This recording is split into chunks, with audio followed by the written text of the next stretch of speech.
안녕하십니까. 이정하라고 합니다. 저는 음악 평론가로 활동을 해왔고, 1992년에 동아일보 신춘문예 음악 평론 부분에 당선한 이후로 활동을 계속 해왔고요. 이제 지금 동시에 음악 미학을 전문으로 하는 학자이기도 합니다. 지휘 활동도 했고요. 첼로와 피아노도 연주를 하고 있어요. 그러니까 제가 이렇게 음악, 말하자면 실기 활동을 직접 한 이유는 학문을 그냥 머리로만 하지 않으려고, 특히 미학이라는 학문이 그렇거든요. 제가 그 이유는 이제 곧 설명을 드리겠습니다. 제가 음악을 일단 아도르노의 음악 미학이라고 잡았습니다. 다른 이름을 붙일 수도 있었을 거예요. 음악 철학이라고 붙일 수도 있었겠죠. 음악 철학과 음악 미학은 어떻게 다를까요? 그러니까 예술에 대한, 음악이 아니어도 다른 것도 마찬가지입니다. 미술이 될 수도 있고 예술이 될 수도 있어요. 예술 미학 아니면 예술 철학.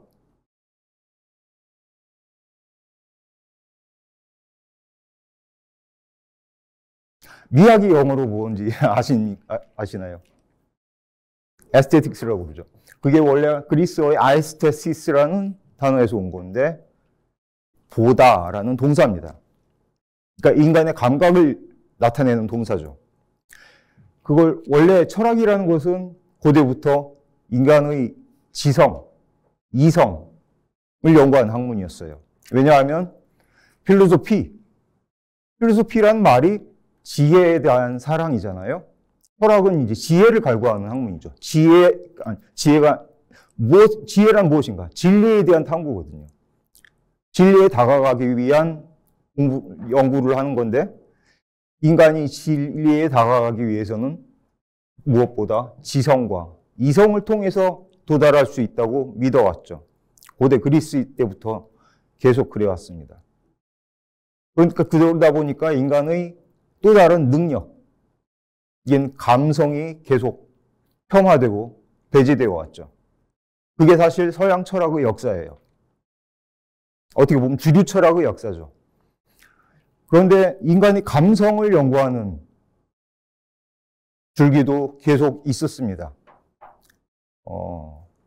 칸트 같은 철학자 이전에도 영국 경험론의 철학자들, 휴음이나 그런 사람들도 인간 감성론에 대해서 연구를 했거든요. 그러니까 사람들이 생각한 건 뭐냐면은, 왜 감성은 진리에 도달할 수 없다는 것인가? 플라톤이나 아리스토텔레스, 소크라테스 그런 사람들은 감성이라는 것은 도무지 믿을 수 없는 것이라고 봤어요. 왜냐하면 사람마다 똑같은 물건을 보고도, 똑같은 대상을 보고도 사람마다 느끼는 게 다르고, 한 사람도 느끼는 게 아침 다르고 저녁 다르고 자기 컨디션에 따라 다르거든요.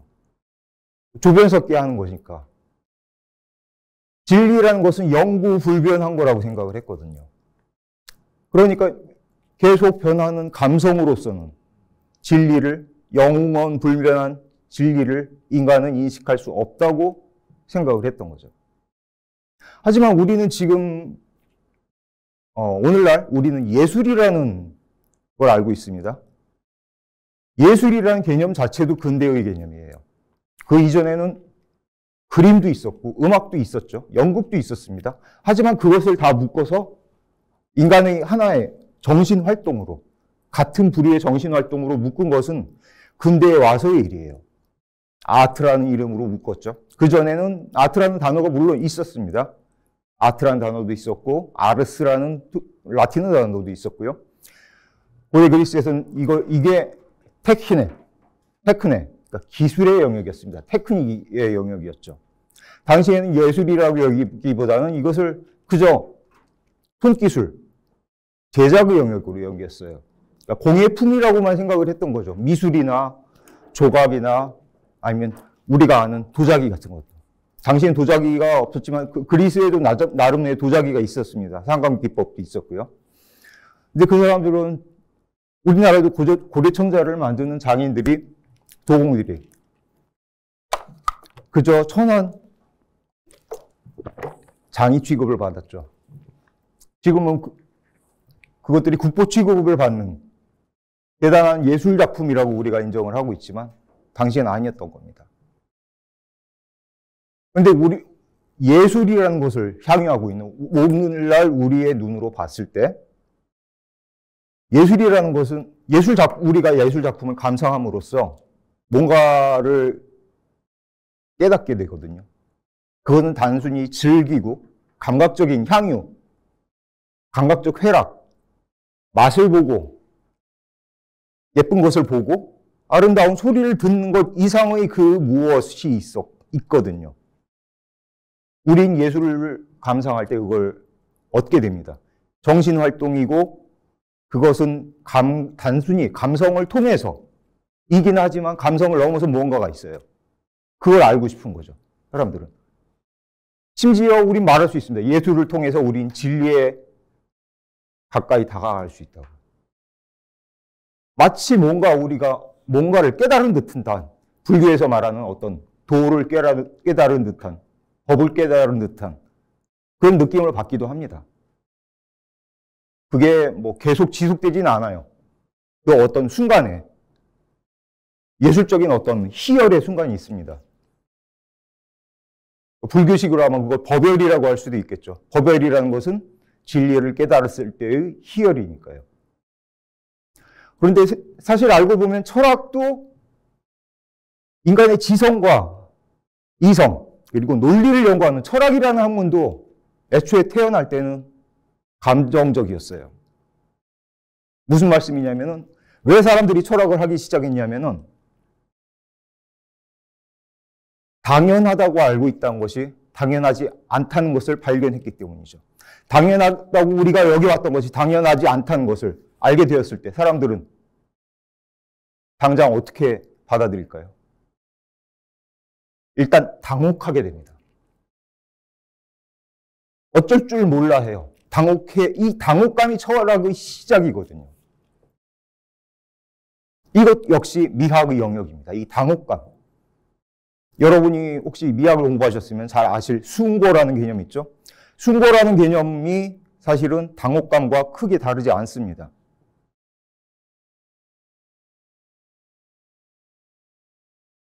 그래서 미학을 한다는 것은 기존 철학에 대한 사실 도전입니다. 인간은 감성을 통해서도 진리에 도달할 수 있다. 그것을 어떻게 보면 증명하고 어떻게 해서 그게 가능한 것인지 보여주는 것. 그것이 미학을 연구하는 철학자들이 하는 일이에요. 아까 말씀하신 철학이라는 원래의 이름 에스테틱스, 독일어로 하면 에스테틱이라고 그냥 하는데요. 이 학문 분과의 명칭을 처음 만든 사람은 알렉산더 바움가르테른이라는 독일 철학자입니다. 그 사람은 라틴어로 된 아주 두꺼운 미학책을 썼습니다. 에스테틱이라는 제목을 박은. 그 사람은 이제 인간의 감성론, 감성적 인식에 대한 학문이었죠. 애초에 태어났을 때 미학이라는 것은 예술 철학이 아니라 인간의 감성적 인식에 대한 학문이었습니다. 칸트에서도 마찬가지예요. 칸트의 3대 비판서 중에 미학을 다루었다고 하는 책이 판단력 비판이죠. 판단력 비판, 그런데 혹시 다 읽어보신 분 계신가요? 판단력 비판은 두 부분으로 나눠집니다. 전반부는 인간의 에스테틱, 감성적 인식에 관한 부분이고, 뒷부분은 초월적 존재에 대한 인식, 그러니까 종교적 인식, 신앙에 관한 이야기죠. 그 중에서 그 미학에 관한 논설이라고 할 수 있는 전반부, 거기에도 사실 예술 얘기는 아주 조금밖에 안 나와요. 5손가락에 꼽을 수 있을 정도입니다. 칸트는 예술 얘기를 거의 안 했어요. 주로 자연 얘기를 했죠. 산을 볼 때 우리가 거기서 어떤 압도되는 그런 느낌에 관해서. 꾀꼬리가 우는 아름다운 소리에서 또 그런 아름다운 그림에 대해서도 얘기를 하지만 자기가 보기에 아주 찬사를 보낸 음악 작품이 칸트가 아주 찬사를 보낸 음악 작품이 뭐였는지 아십니까? 당시 프리드리히 대왕 포이센이라는 아주 커다란 독일에서 막강해지기 시작한 제국의 황제가 지은 조그만 소품이었어요. 프리드리히 대왕이 아마추어 플루티스트였거든요. 뭐 일화가 많습니다. 그 프리드리히 대왕이 바흐에게 자기가 지은 한 13마디 정도 되는 주제를 주고서 이거 가지고 작곡 좀 해봐라 줬어요. 그걸 가지고 바흐가 작곡해서 왕에게 진상한 게 음악의 헌정이라는 작품입니다. 그러니까 제목이 사실 굉장히 어색하죠. 음악의 헌정. 그러니까 사실 그 뮤지컬 쉐 오퍼룸이라는 작품인데 어떤 의미냐면은 음악으로 된 진상품이란 뜻이에요. 말하자면 그건 왕에게 바친 진상품. 그런데 아까 제가 말씀드렸듯이 13마디로 돼 있다고 그랬죠. 보통 여러분 학교 다니실 때, 중고등학교 때 음악 시간에서 조금씩이라도 배우셨으면 아실 거예요. 악절이라는 게 있습니다. 보통 2마디, 4마디 그 묶음들이 합쳐져서 악구, 악절이 되고 인간의 언어나 비슷하죠. 그것이 모여서 하나의 음악 작품이 되죠. 대개는 그것이 짝수라는 걸 알 수 있어요. 짝수라는 게 굉장히 어떤 안정성을 가지고 있는 게 사실이기 때문이죠. 근데 13마디짜리 아주 중구난 마음으로 쓰여진 그 주제로 뭔가를 한다는 거 굉장히 어려운 일이었는데 바흐는 그걸 해냈어요. 그래서 바흐가 아주 놀라운 위대한 작곡가라는 게 사실 거기에 있습니다. 그런데 칸트는 바흐 얘기도 안 해요. 프리드리히 대왕이 직접 자작 쓴 플루트곡이 걸작이래요. 저는 의문을 가질 수밖에 없었어요. 칸트가 과연 음악을 아는 사람인가? 예술을 아는 사람인가? 당시에 유명한 이야기죠. 칸트는 퀘닉스베르크라는 독일의 도시에, 포이센의 도시에 처박혀서 일생 동안 거기서 벗어난 적이 없다고요. 거기가 아주 시골이거든요. 지금은 거기가 어딘지 아십니까? 칸트가 살던 도시. 지금은 러시아 땅에 되어 있습니다.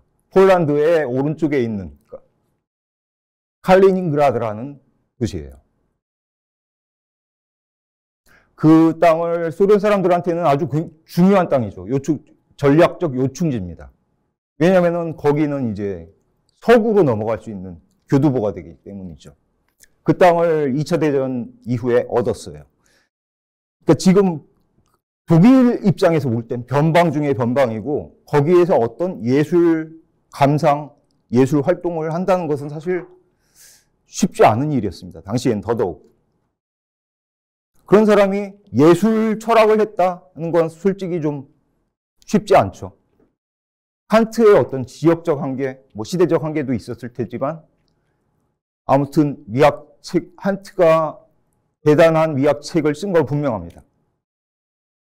첫 번째는 미학의 기반을 다졌다는 거예요. 그러니까 인간의 감성적 인식이라는 것이 무엇인가에 대해서 아주 철저한 논증의 방식을 통한 칸트식의 사고 구조물을 세워놨던 거죠. 그리고 또 한 가지는 자기의 연구를 순수한 미적, 에스테틱이라는 형용사에는 두 가지 의미가 있습니다. 미적이라는 의미와 미학적이라는 의미. 우리는 그걸 구별하기가 힘들어요. 미적이라는 말은 감성적 인식과 관련된 그런 의미고요. 미학적이라고 말하면 미학이라는 학문과 관련된 이라는 의미가 되죠. 하지만 근데 영어나 서구어에서 그냥 에스테틱이라고만 쓰니까 이걸 번역할 때 뭘로 번역할지는 사실 문맥에 맡겨야 되는 거죠. 근데 어쨌건 이 감성적 인식 중에 순수한 감성적 인식에 대해서만 연구를 한다고 자신의 연구를 그렇게 한정 지었어요. 그러면서 예술 이야기를 거의 안 한 거죠. 전 일단 이 이야기가 맞다고 생각하면 왜 그럼 예술을 뺐을까요, 칸트가? 예술을 감상한다는 것은 단순히 감성적이기만 한 인식이 아니에요. 아주 종합적이고 인간의 모든 그 능력이라고 하는 것들. 보통 능력이라고 하면은 사람의 능력, 정신적 능력을 가리킵니다. 지성, 이성, 또 감성, 추리력, 그런 것들이죠. 아니면 운동 능력, 생각하는 능력, 그런 것들, 사람이 할 수 있는 모든 것을 능력이라고 표현했어요. 그러니까 인간이 가진 모든 능력을 사실은 동원해서 우리는 예술을 감상합니다. 소설을 읽을 때도 마찬가지고 영화를 볼 때도 마찬가지예요. 그러니까 이건 굉장히 복합적이고 종합적이고 굉장히 복잡한 활동이죠. 예술을 감상한다는 것은요. 그렇기 때문에 감성론의 영역을 벗어나는 거죠. 칸트는 예술이라는 것을 이야기하기 전에 감성에 대한 이야기를 먼저 했던 겁니다. 이 토대를 다져놨기 때문에 그 이후에 미학을 연구하는 사람들이 더 넓은 분야를 확장해서 예술 철학으로 나아갈 수 있는 기반을 만들어준 겁니다. 어떻게 보면. 그 뒤에 여러 철학자들이 있었죠. 쉘링도 있었고 헤겔도 있었습니다. 헤겔도 직접 저서를 남기지는 않았지만 미에 강의를 했고 그걸 제자들이 받아 쓴 필기 노트를 다 종합해서 지금은 전집 중에 3권이 미학 강의 책으로 나와 있죠. 그런데 헤겔이 한 주요한 일은 뭐냐면은 예술의 위계를 나누는 일이었어요. 헤겔은 사실 굉장히 그러니까 상하관계, 뭐가 제일 뛰어나고 뭐가 그 다음이고 뭐가 가장 하등한가, 그걸 다 이렇게 구분짓지 않고는 견딜 수 없는 사람, 히에라르키를 만들지 않고는 견딜 수 없는 사람. 솔직히 우리나라 사람 중에서도 그런 사람 많죠. 만나면 당신 몇 살이세요? 민증부터 까고 내가 더 많으면 형이라고 불러. 형님이라고 부르겠습니다.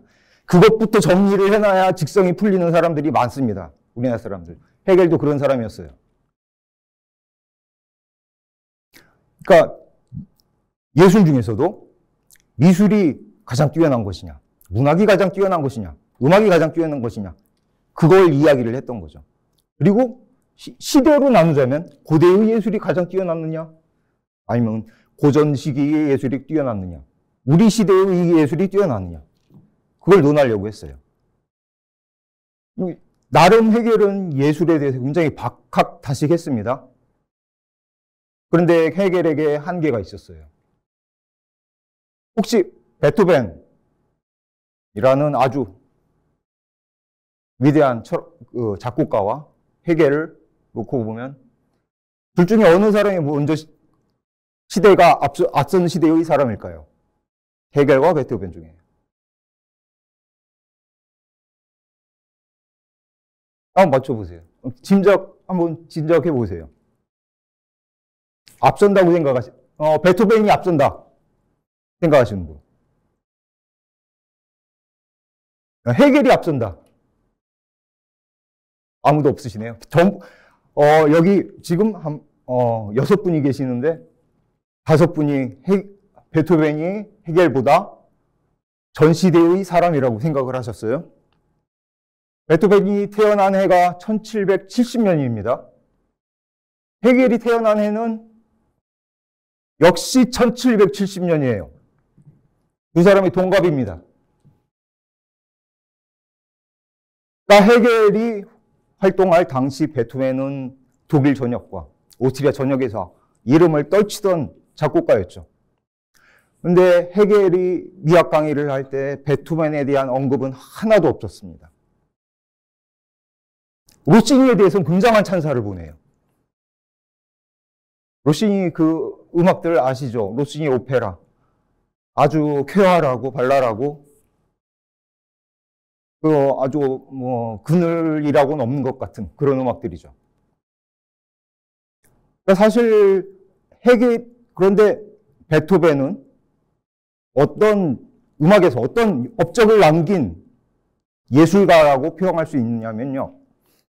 칸트가 예술적인 어떤 미적인 인식을 두 가지로 나눕니다. 아름다움에 대한 인식, 그러니까 우리가 느끼는 건 무엇을 예술 작품이건 어떤 대상을 봤을 때 우리가 느끼는 미적인 인식이라는 것은 두 가지 중에 하나예요. 아름다움, 아름답다. 또 다른 하나는 숭고함. 숭고하다. 숭고하다는 것은 어떤 것이냐면 어떤 거대한 것을 볼 때, 거대한 폭포나 산을 볼 때 거기에 우리는 압도되죠. 대자연 앞에서 우리는 작아질 수밖에 없어요. 한낱 미물에 지나지 않구나 우리는 한없이 작은 존재임을 깨닫게 되죠. 겸손해져요. 겸손해지면서도 그 겸손은 어떤 의미를 또 지니냐면은 그 앞에서 겸손함을 느끼게 되는 나는 그 산만큼 대단한 존재인 거예요. 왜냐하면 그걸 인정을 했기 때문에. 내가 압도당했다는 것, 내가 졌다는 것, 패배했다는 것을 인정을 했기 때문에 그건 어떻게 보면 더 그만큼 내 그릇이 크다는 이야기가 되는 거죠. 그런 어떻게 보면 이중적인 의미를 담고 있습니다. 무한한 우주를 생각할 때 우리가 숭고함을 느끼게 되죠. 그러한 숭고함은 우리 정신을 우주의 크기로 만들어줘요. 그렇기 때문에 칸트는 그 숭고함이라는 것은 예술에서는 절대로 담길 수 없는 감정이다. 그렇게 말을 했거든요. 그런데 베토벤은 숭고가 예술에서도 가능하다는 것을 처음 입증한 예술가입니다. 베토벤 교향곡 9번 합창, 이 대표적인 예죠. 헤겔이 만약 베토벤의 음악을 알았다면은 이걸 언급하지 않을 수가 없어요. 그런데 헤겔은 대부분의 동시대 예술가들, 동시대 문학가들이나 음악가들에 대한 언급을 거의 하지 않습니다. 자기 시대 이전까지, 거의 모차르트 시대까지만 음악에 대해서도 언급을 해요. 그러면서 예술의 위계를 나누죠. 헤겔이 예술의 위계를 나누는 관점은 절대정신의 관점입니다. 말하자면 무한한 신적인 어떤 정신의 관점에서 봤을 때 무엇이 신과 가장 가까울까? 신의 정신과. 예술 중에서요. 가장 가까운 것은 뭘까요? 아까 뭐라고 생각했을까요? 헤겔 역시 지성, 이성 그런 것들을 통해서 인간이 진리에 도달할 수 있다고 생각을 했거든요. 하지만 예술도 진리가 나타나는, 현현이라는 것은 그냥 나타나는 게 아니에요. 현현이라는 말을 쓸 때는 우리는 어떤 신적인 것 나타날 때 현현이라는 말을 씁니다. 에피판이라고 하죠. 영어로는요. 예를 들어서 하나님이 모습을 나타냈다. 예수님이 모습을 나타냈다. 그럴 때 쓰는 말입니다. 현현이라는 말은. 진리가 현현한다. 예술을 통해서.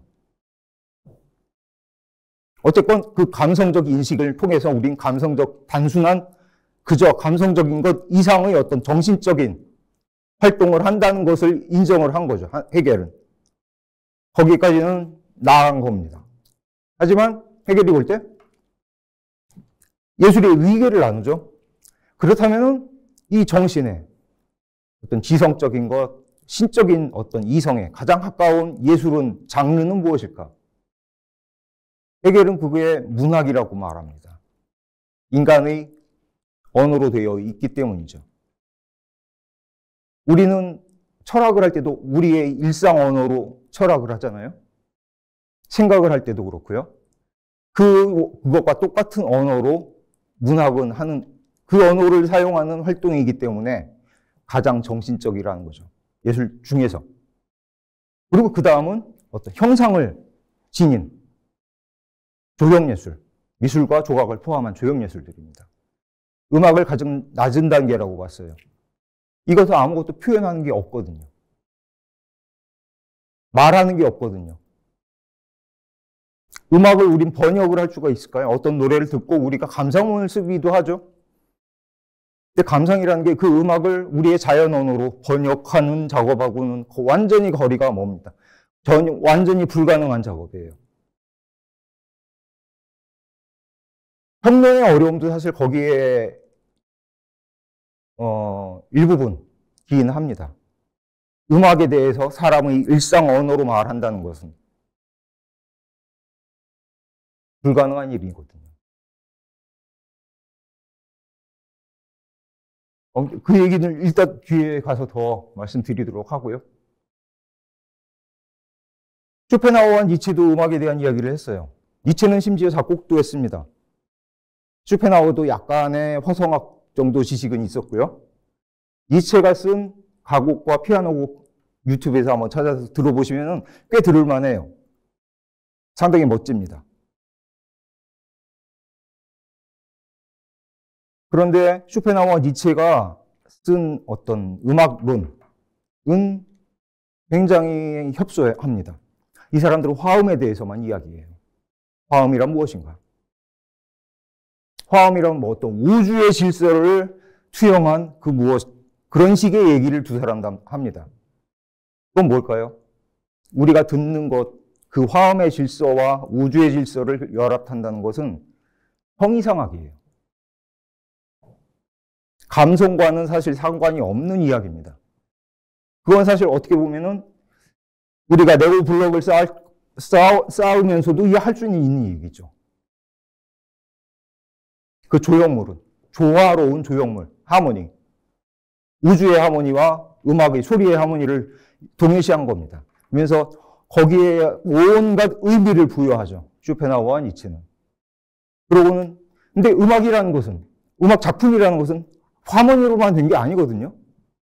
하나의 작품을 구성하는 아주 수많은 요소들이 있습니다. 화성만이 아니라 형식도 있고 구조도 있고 시간이라는 게 개입되죠.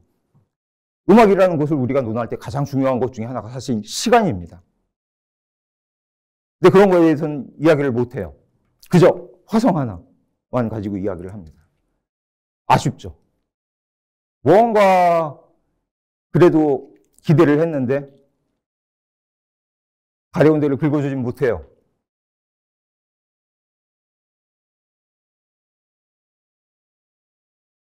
그래서 프리드리히 슐레겔이라는 평론가가 있었습니다. 19세기 초까지 활동한 사람인데요. 이 사람이 이런 말을 했죠. 이른바 예술의 철학, 미학에는 둘 중에 하나가 결여되어 있다. 철학이든지 예술이든지. 비판이죠. 예술에 대한 철학을 일하고 한 책들을 보면, 그런 학자들의 작업물을 보면 지나치게 형이상학적인, 사변적인, 그러니까 실제의 예술과는 동떨어진 이야기를 하고 있든지, 아니면 예술의 아주 정밀한 디테일, 테크닉, 우리의 수공업에 관련된 영역, 도자기를 만들 때 뭐를 어떻게 해야 되고 어떻게 되고, 여기를 어떻게 갖다 붙여야지 제대로 상감이 되는지, 쇠를 몇 도에 달궈야지 제대로 단단한 쇠가 나오는지, 화음을 어떻게 짜맞춰야 그럴듯한 화음이 펼쳐질 수 있는지, 어색하지 않은 방식으로 음악을 흘러가게 할 수 있는지, 그건 완전히 기술의 영역이거든요. 손기술. 핸드워크라고 하죠, 영어로는요. 핸드크래프트라고 하고요. 그런 영역이거든요. 그러니까 어떤 전문가들, 미술가, 음악가, 건축가들은 하는 얘기가 다 그런 얘기만 하고 있는 거예요. 굉장히 디테일한 테크닉한 얘기들. 거시적으로 보지 못하는 거죠. 내가 하는 이 활동, 음악이라는 활동이나 문학, 미술이라는 활동이 인간의 정신이라는 측면에서 볼 때 어떤 의미를 가지고 있는지, 그것을 조망할 어떤 거시적인 능력도 부족하고, 철학자들만큼이나 그것을, 생각들을, 자기가 가지고 있는 생각, 아니면 느낀 것, 느낀 것은 아마 훨씬 많을 거예요. 철학자들보다. 그 사람들은 아마 철학자들이 머리로 이해하려고 한 많은 것들을 예술가들은 이미 몸으로 느꼈을 겁니다. 실제로 그러하고요. 그것을 말로 풀어내는 능력이 사실은 많이 부족해요. 왜냐하면 훈련이 안 돼 있으니까. 그건 당연할 수밖에 없습니다. 철학적 훈련도 안 돼 있고, 철학적 훈련이란 말은 논리적으로 내 말을 논리 정연하게 조곤조곤 풀어가는 능력. 그게 있어야 철학이라고 할 수 있겠죠. 근데 기존의 철학자들은 칸트, 헤겔, 쇼펜하우어 그런 사람들은 예술에 대해서는 사실 문외한이었어요. 그림을 그렸다는 사람도 없고 니체를 빼고는요. 루소는 오페라를 하나 썼습니다. 작곡을 했어요. 이 단편이 지금 남아있는데 솔직히 들어보시라고 하기도 민망할 정도로 좀 유치한 작품입니다. 루소는 논외로 하고 도대체 미학이라는 것을 작업을 하면서 예술에 대해서 이렇게 문외한이면서 한다는 것은 무책임한 일이죠. 슐레겔은 그걸 지적을 한 겁니다. 뭘 안다고. 그런데 이걸 정당화하는 역사가 흘러가요. 이후에 미학은 그 다음에 수용미학이라는 것까지 나와서 절정에 이르죠. 지금은 이제 수용미학이 완전히 묻혀버렸는데 뭐냐면은요. 예술에 대한 논의에서 가장 중요한 것은 감상자라는 거예요. 만드는 사람이 어떤 의도를 가졌건, 예술의 어떤 물성이 어떻건, 이 재료가 어떻건, 간에 받아들이는 사람, 수용하는 사람, 감상자가 어떻게 감상하느냐, 어떻게 받아들이느냐, 그게 전부라는 거예요. 그게 예술의 전부라는 거죠. 영화 감독의 의도가 어땠건 간에 만약 본 사람이 전혀 다르게 느꼈다면 만든 사람은 굉장히 비판적이고 사회 비판적이고 진지한 이야기라고 만들었는데 받아들이는 사람은 이걸 코미디로만 받아들였다면 그건 코미디다. 그런 얘기가 돼버리는 거예요. 수용미학을 극단적으로 이야기를 하면요. 그러니까 이것은 완전히 감상자를 권좌에 올려놓고 미학이라는 학문에서 창작이라는 영역을 완전히 무시해버린 극단적인 방향으로까지 나아가버린 거죠. 어떻게 보면은 아도르노가 출연하기 이전까지의 미학이라는 학문은 사실 호사가들의 예술 철학이라고 할 수 있습니다. 딜레탕트 미학이라고 할 수도 하죠. 딜레탕트란 말은 그저 예술 호사가, 그냥 즐기는 사람. 제가 악기를 하면서 동료들이나 여러 사람과 나눈 논쟁 중에 하나가 뭐냐면은 아마추어와 전문가의 논쟁이에요. 아마추어로 예술 활동하는 사람, 음악, 악기를 한다든지 오케스트라 활동을 한다든지 그런 사람들은 자신들이 순수하다고 생각해요. 우린 순수하게 예술적인 열정으로 그걸 돈을 버는 게 아닐까요? 맞는 말일 수 있죠. 하지만 그렇게 본다면은 전업 예술가들은 그 예술 활동에 자기의 온 생애를 걸었죠. 정신적인 생만이 아니라 물질적인 생까지 자기가 걸었죠. 배고픈 예술가라는 것은 배고픈 걸 내가 이걸로 먹고 살려고 생각했으면 배고플 걸 알기죠. 예술가들은, 화가들은, 작곡가들은. 지금도 전 세계에서 작곡가 중에 유명한 작곡가들이 많지만요. 작곡으로만 먹고 살 수 있는 사람은 5손가락에 꼽습니다.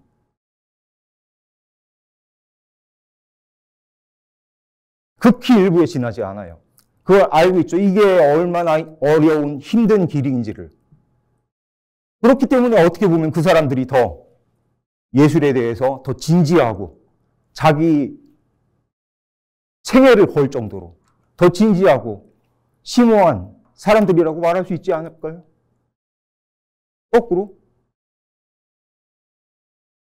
우리는 사실 여러 양쪽을 다 봐야 되는 거예요. 우리가 어떻게 받아들이는지, 뿐만이 아니라 작품이란 무엇인지, 창작을 한다는 것은 무엇인지, 그 활동 자체에 우린 집중을 해야 되는 거죠. 감상이라는 활동, 그것도 예술 활동이에요. 만든다는 활동. 그것만이 아니라 작품이라는 것은 우리가 어떻게 돼야 되는가. 예술이 예전에는 그냥 공예의 영역이라고 했죠. 공예품과 예술품의 차이가 뭔지 아십니까?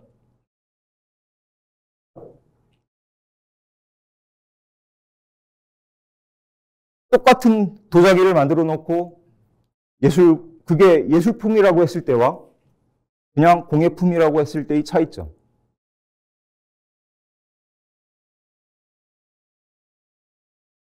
바로 쓸모에 있습니다. 쓸모. 공예품은 쓸모가 있는 것. 주발을 놓고 거기에 밥을 담아 먹을 수 있고 한 쓸모가 있는 것. 예술품에는 쓸모가 없어요. 쓸모라는 것은 어떤 경제적인 우리가 비경제적 이익을 우리가 취할 수 없다는 거죠. 쓸모없는 것을 우리는 굉장히 가치 있게 여기는 거죠. 그 물건을, 대상을요. 그림을, 거기다 뭐에다 쓰겠어요, 그거. 그거 뭐 몇십억씩 주고 경매에 낙찰되고 하죠. 이런 논의는 사실 이제 좀 더 벗어난 논의이긴 한데요. 아무튼 쓸모가 없는 것이 예술입니다. 예술 작품이에요. 그런데 어쨌건 사람들이 누구 것일까요? 예술 작품을 미켈란젤로가 피에타를 만들었어요. 지금 바티칸에 놓여 있죠. 누구 걸까요?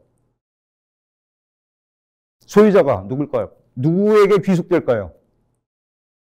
저작권, 온갖 개념들이 다 있죠. 누구 것일까요?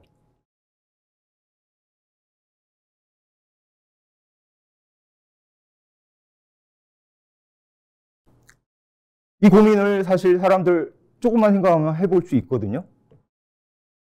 근데 이거 사실 근대로 오면은, 아도르노 시대로 오면은 이게 잘못된 인식이란 이 틀 자체가 잘못된다는 것을 알게 됩니다. 무슨 얘기냐면,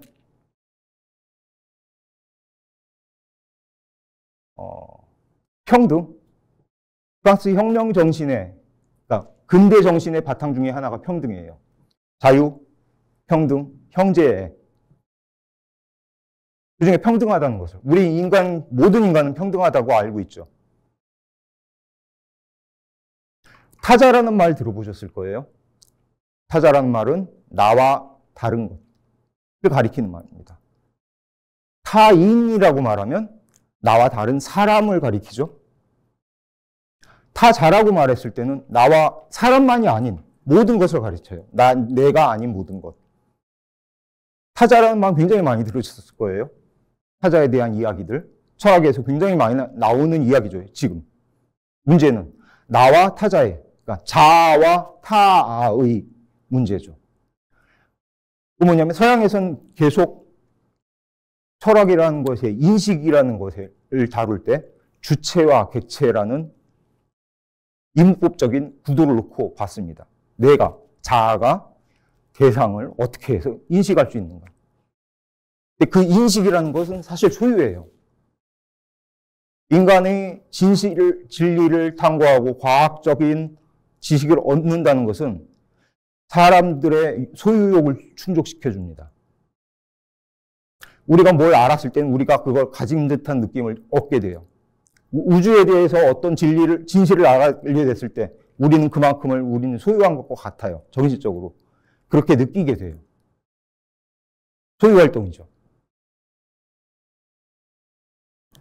그러니까 내가 아닌 모든 것은 내 것이거나 남의 것이거나 누구의 것일 거예요. 물건이죠. 심지어 사람도 물건이 됐었어요. 노예죠. 아프리카에 잘 살던 사람들을 끌고 가서 노예로 삼아서 매매를 하고 생사 여탈권도 자기가 다 쥐고 있는 물건으로 대했죠. 그때 그 사람들은 근데 어떤 인식이었냐면 사람이라고 생각하지 않았기 때문에 그래요. 나와 동등한 존엄성을 지닌 생명체라고 생각을 하지 못했던 거죠.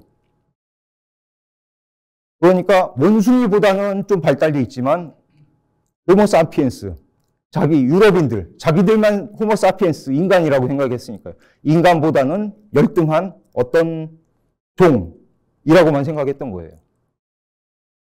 그러니까 그런 어떤 잔인함이 가능했던 겁니다.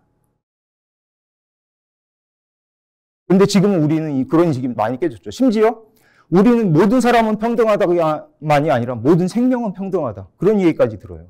피터 싱어라든지 그런 어떤 심지어 동물 윤리학에 관한 논의까지 있죠. 이제서야 그 얘기가 나옵니다. 근데 우리 동물의 권리에 대해서도 이야기를 지금 하고 있고요.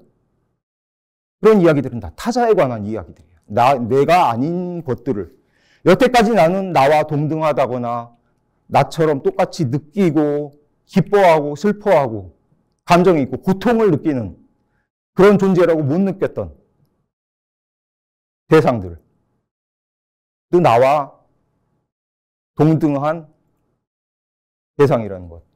그러니까 내가 아닌 또 다른 나, 자아가 아닌 또 다른 자아로서 대할 수 있다는 것, 대해야 한다는 것을 우린 지금 그거 알고 있죠. 철학자들은 알고 있어요. 또 다른 자아로 대한다는 것은 동등한 위치에서 대화를 나눌 수 있는 상대가 말상대가 된다는 거예요. 우리나라 사람들이 우리나라는 토론 문화가 발달되지 않았다. 그런 얘기 가끔 들으실 겁니다. 이유가 뭘까요?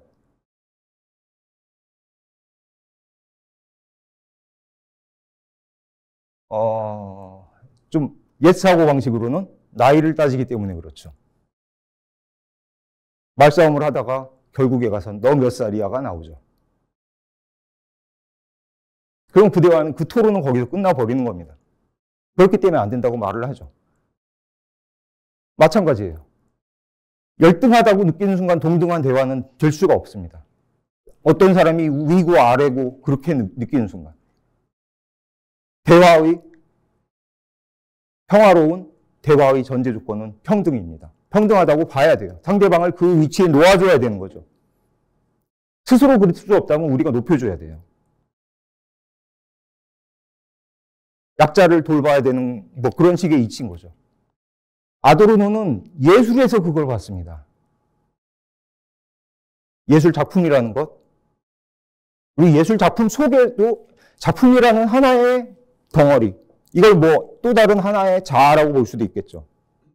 만약 그렇다면은 우리는 예술을 감상하는 게 아니라 예술품과 작품과 대화하는 거예요. 작품과 우리는 끊임없이 대화를 주고받는 겁니다. 말을 걸고 건네고 듣고, 그것은 온전히 상대방 말을 경청했을 때, 그리고 호의를 가지고 경청했을 때 제대로 우리가 그 예술 작품이 우리에게 하는 말을 제대로 알아들을 수가 있는 거죠. 그리고 그 예술 안에는 수많은 미물들이 많이 나옵니다. 물고기들, 구스타프 말러라는 작곡가가 있어요. 굉장히 유명한 교향곡 작곡가죠. 그 사람의 교향곡에는 굉장히 자연소리가 많이 나와요. 자연소리도 많이 나오고 자기가 작곡했던 가곡, 선율들을 많이 갖다 쓰는데요. 거기에 이유가 있습니다. 자기가 그 사람이 썼던 가곡에는 다루는 소재가 보통 소외된 사람들이에요. 과부, 예를 들어서 기독교 성경에서는, 구약에서는 과부와 고아를 가장 불쌍한 사람들로 여겼거든요. 도와야 될 사람으로. 그 시대, 말러가 살던 시대에 가장 비참한 사람들은 누구였냐면, 그때는 전쟁이 끊이지 않던 시대였어요. 유럽이 온통 하루가 멀다. 계속 전쟁 속에서 살았죠, 사람들이. 그러니까 과부가 있겠죠. 남편을 잃은 과부, 아빠를 잃은 고아들, 그리고 전사를 하진 않았지만 팔다리 잘리고 불구자가 된 그런 환자들, 아니면 탈영병들. 탈영병 얘기가 굉장히 많이 나와요. 탈영병이 보니까 겁이 겁장이니까 탈영한 게 아니라 진짜 이런 전쟁 못 견디겠어서 도망간 사람들. 계속 숨어 살아야 했죠. 없는 듯이 살아야 했죠. 누군가와 대화를 한다는 것. 만약 그런 탈영병이 어디 가서 내가 대통령 투표가 있어요? 국회의원 투표가 있을 때 투표할 수 있을까요? 투표장에 나타나면 당장 구속되겠죠. 그 사람은 자기의 의사를 표현할 수가 없어요. 예술이 할 일은 그런 존재들을 위해서 나의 입을 내주는 것이다. 왜냐하면 철학자들이라고 하면 보통 언어의 마술사들일 거 아니에요? 흔히 이제 이빨을 깐다고 그런 식으로 얘기하기도 하는데, 아무튼 논리정연하게 달변으로 그 사람들을 변호해 줄 수 있는 사람만이 아니라 그런 존재들, 멸종되어 가는 존재들, 인간이 멸종시킨 수많은 동식물들 대변해 주는 지금 단체들도 있죠. 그런 사람들의 역할을 예술이 해줘야 된다는 거예요. 하고 있다는 거죠. 해줘야 된다는 건 당위, 그러니까 이렇게 해야 그게 예술에 나갈 바라고 얘기한다면 그건 이제 훈장 선생님이 되는 거고, 지금까지 해왔던 예술이라는 것은 그런 활동이었다는 걸 아도르노는 말러라는 작곡가를 분석하면서 보여줍니다.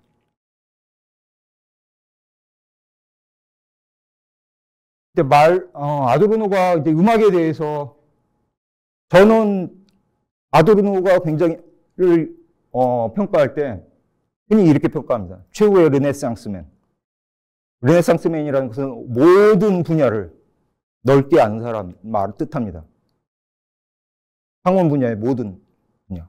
예술과 학문과 과학, 인문학, 언어 다 통달한 사람을 르네상스맨이라고 하는데, 아도르노는 사실 철학의 모든 분야를 섭렵했던 사람이에요.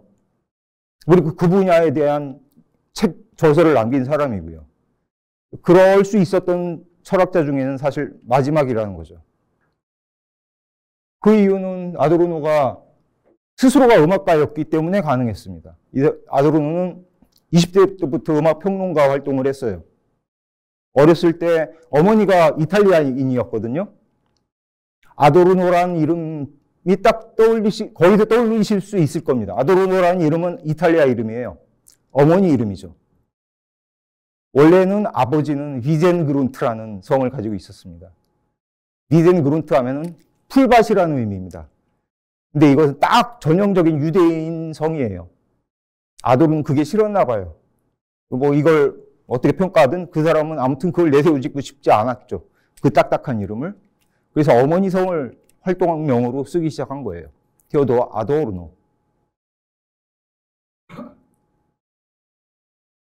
어머니는 성악가였습니다. 그리고 이모, 어머니의 여동생은 피아니스트였어요. 이모에게 어렸을 때부터 피아노를 배웠죠. 같이 피아노 연탄곡을 치기도 하고요. 나중에는 꽤 사람들을 감동시킬 수 있는 연주를 하는 연주자가 됐대요. 그 정도로 피아노 실력도 있었고요. 음악평론가 활동을 하다가 작곡을 제대로 배워보겠다고 빈으로 갑니다. 원래 아도르노는 프랑크푸르트 출신이에요. 독일 프랑크푸르트. 제2비낙화라고 제가 써놨죠. 누구 사진인지 알아볼 수 있으실까요? 맨 왼쪽에 있는 분이 쉔베르크, 아놀트 쉔베르크라는 작곡가입니다. 무조음악을 그러니까 12음 음악을 처음 상시하신 분이죠. 그리고 이 사람은 알반 베어크. 쉔베르크의 제자입니다. 이 사람 역시 쉔베르크의 제자로 안톤 베번이라는 사람이에요. 이 사람은 굉장히 일종의 최소주의를 추구를 했어요. 교향곡이라고 하면 아까 말씀드린 말로의 교향곡은 길어진 곡은 뭐 1시간 반짜리 교향곡도 있고 그러거든요. 이 사람은 교향곡을 딱 한 곡 남겼는데 10분도 안 됩니다. 그러니까 그 복잡한 형식을 10분으로 압축을 해버린 거예요. 그러니까 그런 걸 작업을 했죠. 이 중에서 알반 베르크의 작곡을 배웁니다. 한 3, 4년 정도요. 그런데 알반 베르크는 넌 작곡하는 것보다 가서 이론적인 작업을 하는 게 낫겠어 하고 돌려보내요. 작곡가로서의 재능은 사실 그다지 없었다는 거죠. 실제로 아도르노의 작품집이 나와 있습니다. 악보집도 다 출판이 되어 있고요. 현악사중주, 오페라를 썼는데 아도르노가 그 마크 트웨인의 톰 소여의 모험을 가지고 오페라를 썼어요. 그런 거 다 악보가 남아 있습니다. 지금도. 그리고 음반도 있어요. 들어보면 그냥 이 사람들의 음악과 비스무리한 작품을 썼습니다. 그러니까 독창적이지 못했죠. 예술적으로는. 그러긴 했지만은 어떤 예술적인 신미한, 지극히 섬세한 어떤 테크닉. 철학자라면 머리로만 생각을 해야 받아들일 수 있겠지만 예술가라면 손으로, 귀로, 감촉으로만 만져봐도 알 수 있는 그 무엇이 무엇인지 아도르노는 알게 됐던 거예요. 이 시기 동안. 감각을 키운 거죠.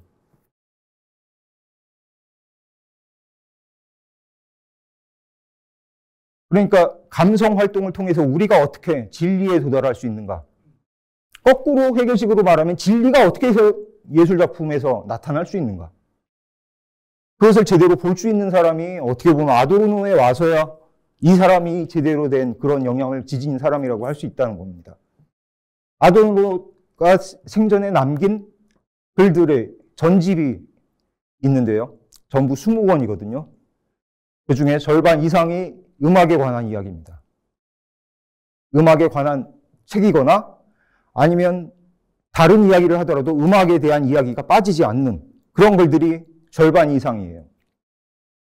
이야기는 아도르노의 사상 전체를 이해하려면 미학만이 아니라 아도르노의 인식론, 아도르노의 사회 철학, 도적 철학, 비판 철학, 심지어 계몽의 변증법까지 그쪽을 이해하려면 음악을 알아야 된다는 얘기예요.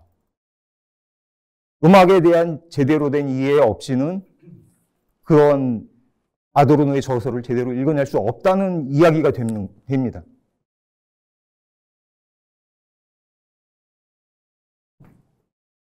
지금까지인데 우리나라에서는 아쉽게도 그런 작업을 할 수 있는 사람이 독일에도 많지는 않지만 없다고 말씀드리는 게 낫겠네요. 제가 그런 사람이 되고 싶긴 하지만 모르겠어요. 이럴 수 있을지. 제가 사실 그래서 아까 말씀드린 악기도 배우고 지휘도 배우고 작곡도 배우고 한 이유가 바로 거기에 있습니다. 사실 아도르노를 알기 전에 이미 그런 활동을 저는 했는데 그런 걸 배우기 시작했고 평생 어떻게 보면 배우고 있죠. 구도자라고 말할 수 있을까요? 필요하기 때문에 한 겁니다. 그러니까 미학을 하려면, 예술 철학을 하려면 철학만으로는 안 돼요. 실제로 해본 사람이 아니면 알 수 없는 것들이 분명히 존재하거든요. 소설을 써본 사람과 안 써본 사람 다릅니다. 소설을 써본 사람은 그러니까 습작이나 그냥 고등학교 때라도 시라도 써본 사람은 이 첫 문장을 쓰기가 얼마나 어려운지를 압니다. 작곡이라는 것을 어렸을 때 동요라도 써본 사람은 첫 음을 쓰기가 얼마나 어려운지 알아요. 하지만 안 해본 사람은 그거를 도대체 이해할 수가 없어요. 그게 왜 어려워? 알 수가 없는 영역이 있다는 거죠. 왜냐하면은 그 첫 음이 모든 걸 담고 있거든요. 첫 문장이 모든 것을 담고 있어요. 소설의 끝까지. 음악의 연주를 들으면요. 딱 첫 소리 들으면 연주자들은 아이씨 오늘 연주에 망쳤네. 첫 소리 듣고 그걸 알 수 있습니다. 성공했네. 첫 소리만 시작만 성공하면 성공이에요. 일단. 왜냐하면 거기에서 이제 흐름을 만들어 주거든요. 그건 비단 음악만이 아니라 다른 영역에서도 마찬가지입니다. 문학도 마찬가지고. 흐름을 가진 모든 예술 작품들은 거기에서 맨 끝까지 우리가 조망을 가질 수 있는 어떤 곡선을 무지개 다리 같은 것을 놔줘요. 그 조망을 알게 합니다. 내가 첫 소리를 듣고도 마지막 소리를 나는 예견을 할 수 있는 거죠. 이렇게 연주하면 끝소리는 이렇게 될 수밖에 없다는 걸. 이런 문장으로 시작하면 끝 문장은 어떻게 나올 수밖에 없다는 걸 내가 알고 있는 거죠. 그게 예술가입니다. 미켈란젤로는 그런 얘기했다고 그러죠. 대리석을 보고 당신은 어떻게 이런 작품을 만들 수 있었습니까? 나는 뭔가 쪼개서 만든 게 아니라 조각가들은 그런 얘기를 한다고 하죠. 이 대리석 안에 갇혀있던 이 소녀를 나는 꺼내준 것 뿐입니다. 그들에게는 그 재료, 덩어리, 물질, 그것이 내가 그냥 다루어야 될, 내 마음대로 다뤄도 될, 어떤 모양을 만들어도 되는 그런 재료가 아니라 거기에 절대적으로 이것이 아니면 안 되는 무엇인가가 숨어 있다고 생각을 하는 거예요. 그건 어떻게 보면 지적으로 생각하면 말이 안 되는 소리죠. 하지만 그들은 거기에서 어떻게 보면 절대적인 것. 그런 의미에서 어떻게 보면 지극히 합리적인 것. 논리적으로 합리적인 것이 아니라 수학적으로 철학적으로 합리적인 것이 아니라 우리의 감각을 통한 어떤 정신활동인 미적 영역에서 우리가 바로 직감을 할 수 있는 어떤 절대적인 것이 있다는 것을 안다는 거죠. 창작활동을 해본 사람은요. 창작활동, 연주자들도 마찬가지입니다. 음악에는 이제 연주자라는, 해석자라는 사람이 매개자가 있다는 게 다른 예술과 좀 다르죠. 공연 예술들은 그렇죠. 연극 배우, 영화 배우, 아니면 발레 무용수들. 공연 예술은 좀 특성이 다르긴 하지만 그런 수많은 문제들이 있습니다. 그런 것들은 어떻게 보면은 아주 디테일하게 그런 것들을 어떻게 보면 전문적인 말까지 써가면서 얘기를 해요. 그러니까 사실은 어떻게 보면 아도르노의 책을 접근하기가 접근성이 사실 굉장히 떨어집니다. 철학을 공부했던 사람은 음악에 대해서 제대로 사실 알 수가 없으니까 이건 뭔 말인지 모르고, 음악 공부한 사람은 철학을 제대로 공부해 본 적이 없으니까 뭔 말인지 모르는 그런 책들이 많아요. 아도르노 책 중에. 왜냐면은 굉장히 불친절한 사람이라 아도르노가 내 책을 읽을 독자들도 어떻게 보면 지식 수준? 지적 배경이 나와 비슷하다고 전제를 하나 봐요. 아주 조곤조곤 천천히 처음부터 가르치듯이 얘기해 주는 게 없습니다. 그냥 일단 뛰어듭니다. 미학이라는 맨 마지막 저서가 미학 이론이거든요. 그것도 사실은 미완성작이에요. 다 마치지 못한 원고를 미망인과 제자가 출판을 했거든요. 이 말은 이제 그 책을 편집한 편집자 서문에 인용되어 있는 말입니다. 이건 어떻게 보면은 아도르노의 모토라고 할 수 있어요. 철학과 예술이 결여되지 않은 온전한 미학, 온전한 예술 철학. 아도르노는 그것을 추구했던 거죠.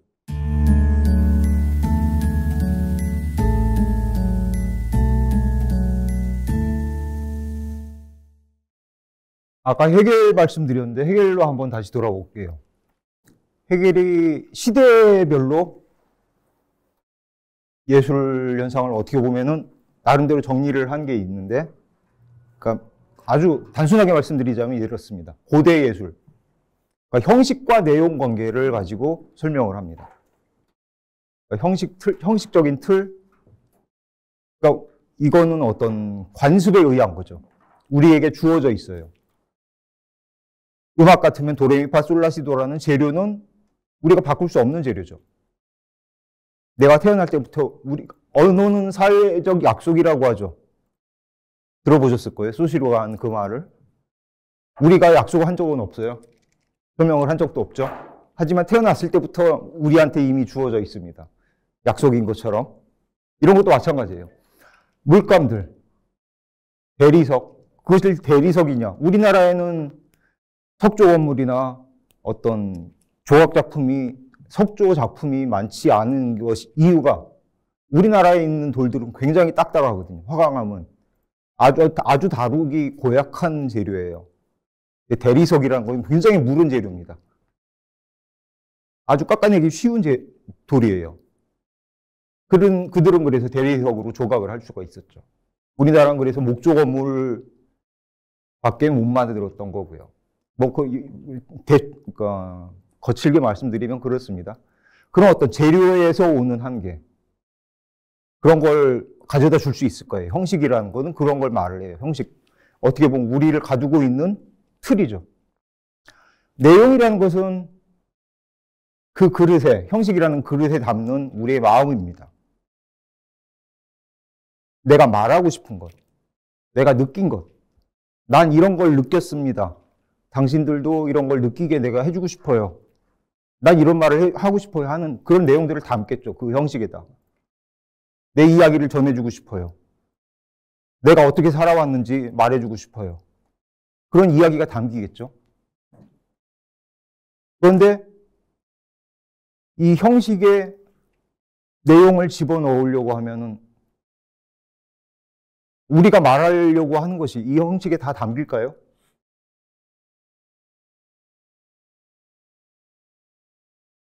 이 세상에 단어가 만약 우리 말이 단어가 실제로 몇 개인지는 저는 모르겠지만 한 10,000개 정도 된다고 해보죠. 그리고 그것을 조합해서 만들 수 있는 문장, 가지수, 산술적으로 해서 그것이 뭐 몇십만 개 된다고 해보죠. 우리나라 인구가 몇 명이죠, 지금? 현재만 8,000명인가 되죠. 한국어를 쓰는 한국어 사용자가요. 8천만 이상일 겁니다. 고려인이나 그런 분들까지 합친다면요.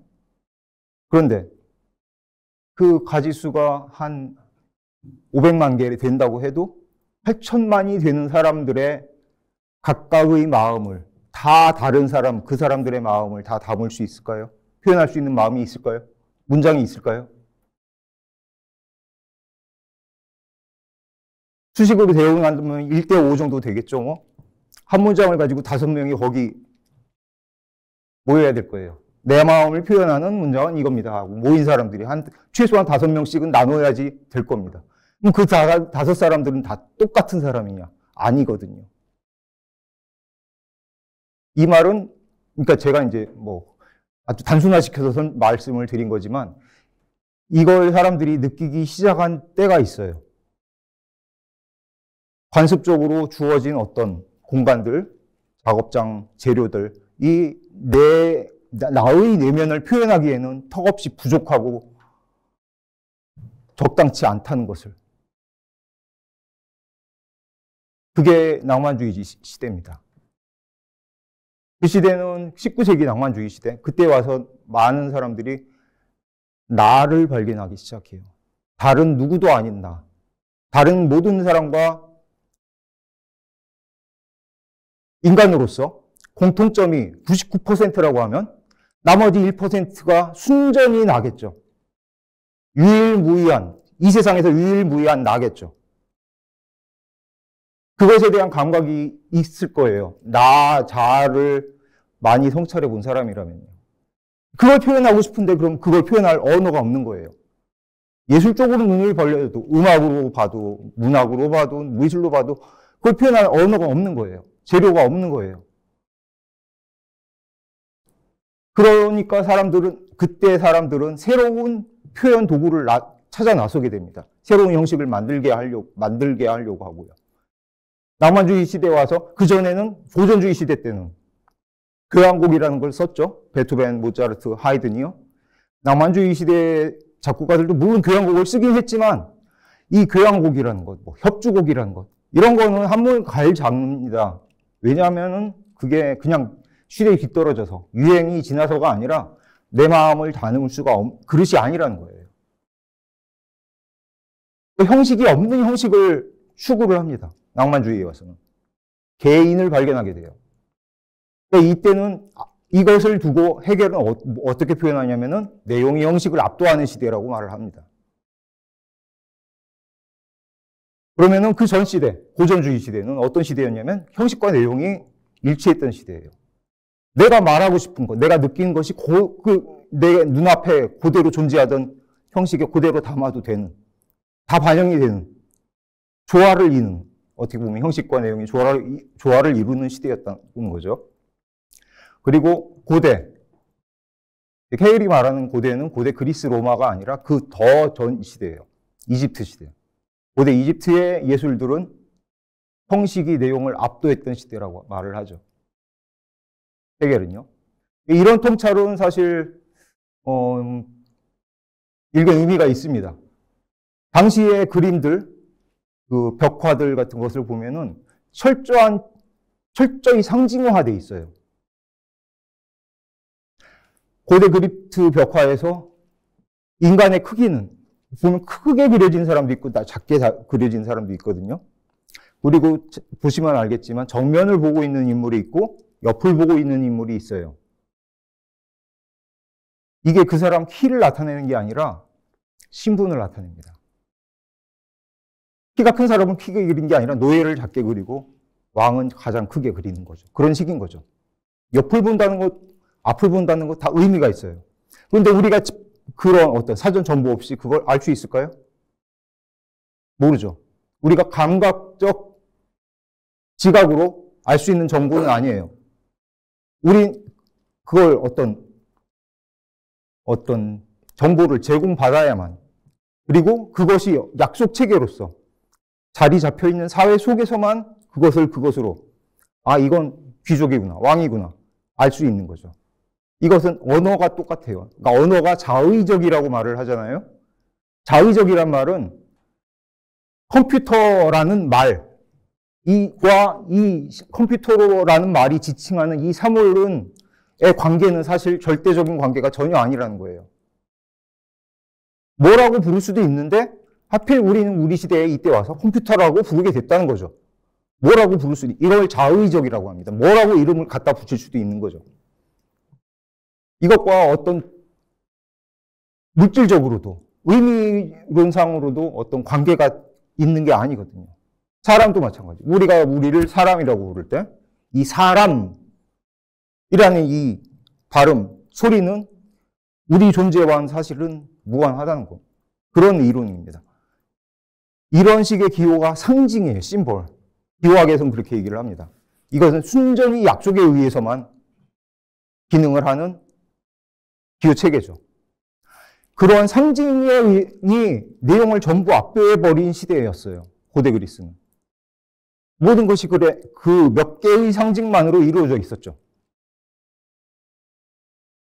그러니까 그 당시의 사람들은 개개인의 자아가 아니었던 거예요. 자아라는 자각도 사실은 있었는지 의문입니다. 많은 철학자만이 아니라 사회학자라든지 역사학자들도 사실 거기에 대해서 가장 궁금해해요. 당시의 사람들이 가지고 있었던 자아상이라는 것은 무엇일까? 근데 우리가 지금 알고 있는 자아, 나라는 개념은, 관념은 생긴 지 사실 상대적으로 얼마 안 되는 겁니다. 불과 한 200년 정도밖에 안 돼요. 그런 역사가 있습니다. 어쨌건 중요한 것은 형식이 나의 마음을 담을 수 없다고 느꼈을 때 인간들은, 그 예술가들은 새로운 걸 찾아 나선다고 말씀을 드렸잖아요. 작곡가들도 마찬가지였어요. 서양 음악에는 아주 독특한 현상이 있었죠. 다른 문화권에는 전혀 나타나지 않은 현상. 화성이라는 거죠. 화음. 화음 체계가 있었죠. 아주 이론적으로, 학문적으로 정립이 된 화성 체계가 있었습니다. 다성학을 만들기도 하고 화음을 만들기도 했죠. 근데 기존에 있던 화음들이 화성학을 배우면 학교에서 법칙이 있습니다. 대부분은 금지 규칙이에요. 이 화음에서 이 화음으로 가면 안 됩니다. 여기서 이렇게 진행하면 안 된다. 그런 안 된다 법칙들이 수많은 열 몇 개가 있거든요. 그걸 다 피해가면서 작곡을 해야 되는 겁니다. 나올 수 있는 화음의 가지수가 사실은 정해져 있어요. 그런데 그러니까 뒤로 갈수록 이제 이 언어가 풍부해집니다. 새로운 회성을 개발을 해요. 금지됐던 화성들, 내가 금지되는 이유가 뭐냐면 그렇게 하면 음악이 어색하게 들리기 때문이거든요. 그런데 이게 어색하게 들리지 않게 하는 방법을 익힌 거죠. 그러든지 아니면 그걸 완전히 새로운 소리로 기존의 화음의 어떤 체계에서 벗어나는 그런 화음을 만들어서 쓰든지 그렇게 되는 겁니다. 새로운 언어를 찾아 나서든지 찾아 나서기 이전에 기존 언어를 허물어뜨리는 방식으로 나타납니다. 그러니까 조성을 무너뜨리는 거죠. 그러니까 원래는 내가 하고 싶은 단어 수를 늘리기 위해서, 보캐블러리를 늘리기 위해서 한 일이 너무나 넓어지니까 외래어를 다 끌어들여 버려가지고 존재할 수 있는 모든 것을 다 끌어들였기 때문에 이제는 그 정체성이 약해져 버린 거예요. 조성이라는 것.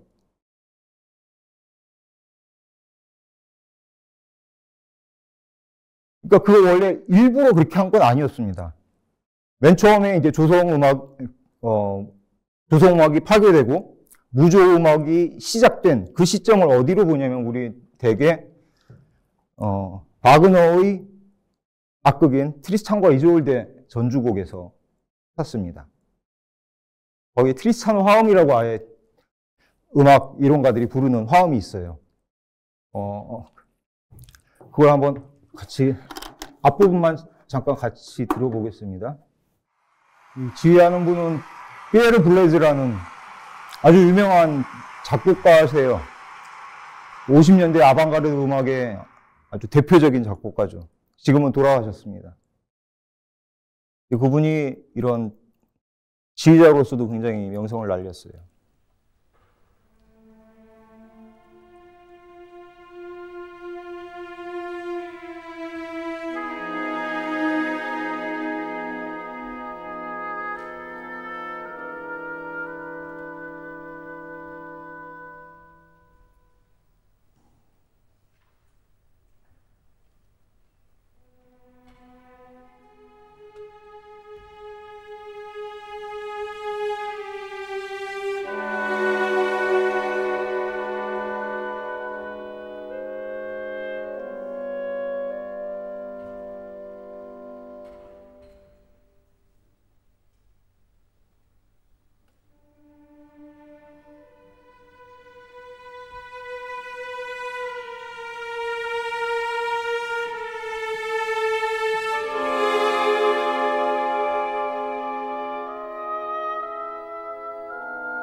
일단 여기까지 좀 들어보죠.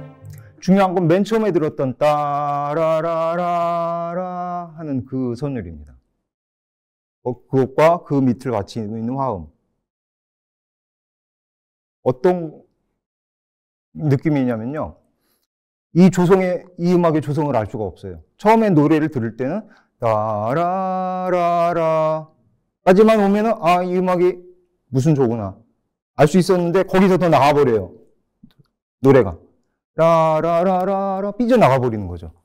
마치 우리가 계단을 내려갈 때 하나씩 내려가야 되는데, 우리 하나 내려간 줄 알았는데, 저기 딱 도달했을 때, 하나 더 와버리는 거예요. 그래서 헛뛰는 것 같은 그런 느낌을 줍니다. 라라라라라라 하나 더 나와버리는 거예요. 한 걸음을. 그럼 어떻게 될까요? 조성감이 지워져 버려요. 흐려져 버려요. 마치 인상파 그림에서 윤곽을 이렇게 솜으로 지우듯이 윤곽을 흐려버리는 거죠. 그런 일이 이 음악에서 나타납니다. 바그너는 의도하지 않았지만 그렇게 해버렸고, 이것을 음악 이론가들은 현대음악이 무조음악의 희초라고 생각합니다. 근데 여전히 조성음악이죠. 조성이 완전히 파괴된 것은 아니었어요. 조성을 파괴하는 것은 사실 굉장히 어려운 일이에요.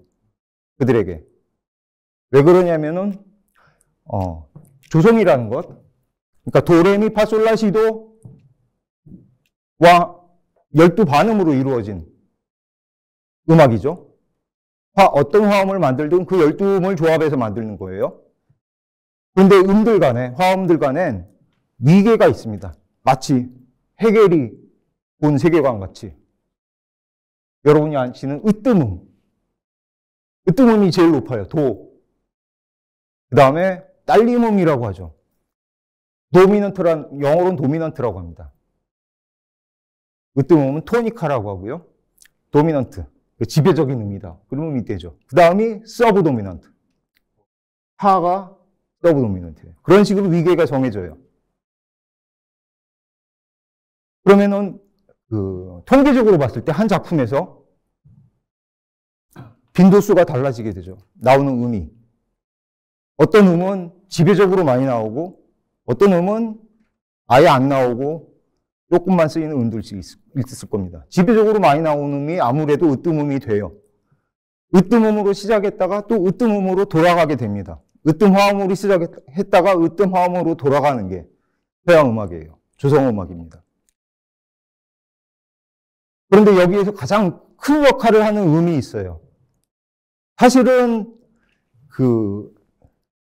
음이 나오는 배음열이라는 게 있거든요. 옛날에 피타고라스가 그걸 만들었다는 이야기 들어보셨을 겁니다. 거기에서 가장 사실은 맨 나중에 나오는 음이 시거든요. 시는 그 위계에서 사실은 가장 낮은 쪽에 있습니다. 그런데 이 시의 역할이 굉장히 중요해요.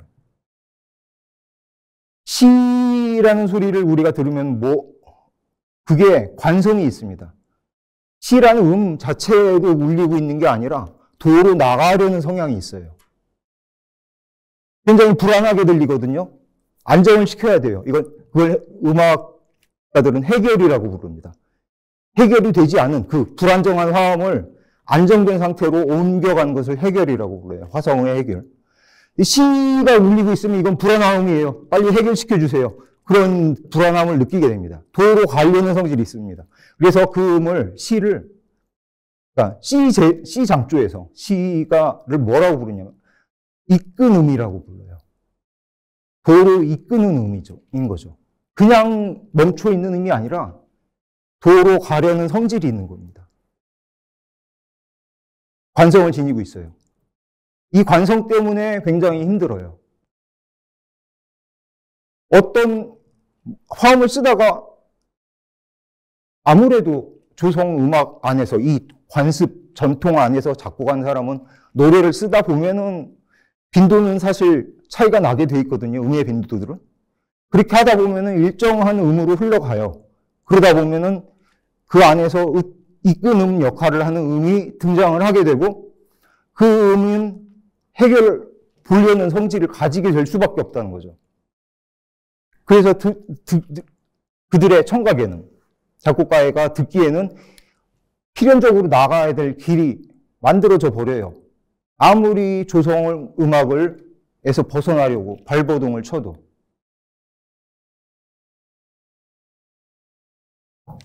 그래서 만든 온갖 시도를 했는데 여기에 아까 그 쉔베르크라는 사람이 시도한 게 시비응 기법이라는 겁니다. 들어보셨을 거예요. 시비응 기법이라는 거 아마 많이. 시비응 기법의 원리는 뭐냐면은 모든 음을 똑같은 빈도로 사용하는 겁니다. 통계적으로. 그러니까 어떤 음도 다른 음이 한 번씩 나오기 전에는 못 나와요. 못 나온다. 그러니까 일단 12반음 중에 모든 음이 한 번씩 나열이 사용돼야 되는 거예요. 이렇게. 어느 음이 됐건 간에. 이걸 음열이라고 부릅니다. 그렇게 하면은 통계적으로 다 똑같은 빈도가 만들어지겠죠. 그러니까는 이 12음 기법 작곡에서는 이 처음에 애초에 이 재료, 12음 음열을 만든 게 굉장히 중요한 작업이 돼요. 밑그림을 그리는 작업인 거죠. 이 순서를 어떻게 짜느냐에 따라서 이 뒤에 내가 본격적으로 만들 음악이 결정 지어져 버리는 겁니다. 하지만 이제 조성에서는 완전히 벗어나죠. 아주 괴상한 소리가 들려요. 이거 보면은 C 플랫이 먼저 나와 있고, 그 다음에 파, 내추럴, 도, 내추럴, 이런 식으로 12반음이 한 번씩 다 나오는 음열을 만들었습니다. 이것만 가지고 계속 우려먹을 수는 없잖아요. 그러니까 제 자료를 늘리는 논리적인 방법이 있습니다. 이걸 가공을 하는 거예요. 독일 작곡가들이 잘하는 것이 이 재료를 가공하는 거였죠. 하나의 방식, 세 가지의 이제 바꾸는 방식이 있는데요. 여기 그룬트라이에라고 되어 있는 게 원래의 음열입니다. 여기 크랩스라고 되어 있죠. 크랩스라는 것은 개란 뜻이에요. 독일어로 개입니다. 그 기어다니는, 옆으로 기어다니는 개요. 그러니까 개형이라고 독일 사람은 말하는데 우리말에서는 그냥 거울형이라고 말을 해요. 이 음열을 뒤에서부터 다시 연주하는 겁니다. 거꾸로 놓는 거죠. 이러면 또 하나의 12음으로 이루어진 음열이 생기겠죠? 하지만 근원은 원래의 음열에서 나왔기 때문에 이것은 생뚱맞거나 비논리적이거나 그런 게 아니라 지극히 논리적인 겁니다. 그렇게 생각을 했어요. 쉔베르크는. 원래 이 재료에서 이 재료를 가공해서 만든 재료니까 통일성이 있다는 거죠. 또 하나의 방법은 뒤집는 거예요. 위아래를. 아까 그 음열을. 여기 5선부 보면은 가운데 줄을 기준으로 해서 이렇게 뒤집는 거죠. 위에 있던 음이 아래로 내려가고 아래에 있던 음은 위로 올라가는 겁니다. 이렇게 데칼코마니처럼. 그러면은 이걸 반전형이라고 불러요. 그렇게 음열을 또 만들 수 있겠죠? 또 그것의 대형, 거울형을 또 만들 수 있을 겁니다. 그러니까 기본 음열에서 기본 음열을 하나 만들면 총 4개의 음열을 만들 수 있어요. 자, 이제 이걸 가지고 작곡을 하는 겁니다. 이게 어떤 작품을 쓰기 위해서 쉔베르크가 만든 음열이냐면, 피아노 소품이 있습니다. 작품 33의 1이라는 곡인데, 악보가 이래요. 아까 그 음열들이 그대로 등장합니다. 그러니까 제가 말씀 못 드린 건 그 음열들을 가로로, 시간축으로 쓸 수도 있지만, 수직축, 그러니까 화음으로도 쌓을 수 있어요. 이 음열을 이건 수직으로 쌓았죠. 이렇게 다 사용했습니다. 그렇게 한 번도 흘리게 했다가 다 쌓았다가 전부 아무튼 근데 빈도수는 다 똑같이 나타나요. 어떤 음악이 나올까요? 심지어 여기에 칸타빌레라고까지 써놨네요. 노래 부르듯이. 한번 들어볼까요? 이 음악이 어떤지.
이렇게 끝납니다. 어떠셨어요? 괴상망측하죠, 아주. 어떤 음악이 나올지 사실 쇤베르크도 이 소리가 어떤 소리가 들렸을지 몰랐을 거예요. 아마 상상도 못했을 겁니다, 본인도. 이렇게 해서 조성에서 벗어날 수 있는 방법을, 인위적인 방법을 하나 찾은 거죠, 쇤베르크는. 이 기법을 사용해서 계속 작곡을 합니다. 근데 나중에 하면 이게 발달이 돼서, 이게 뭐냐.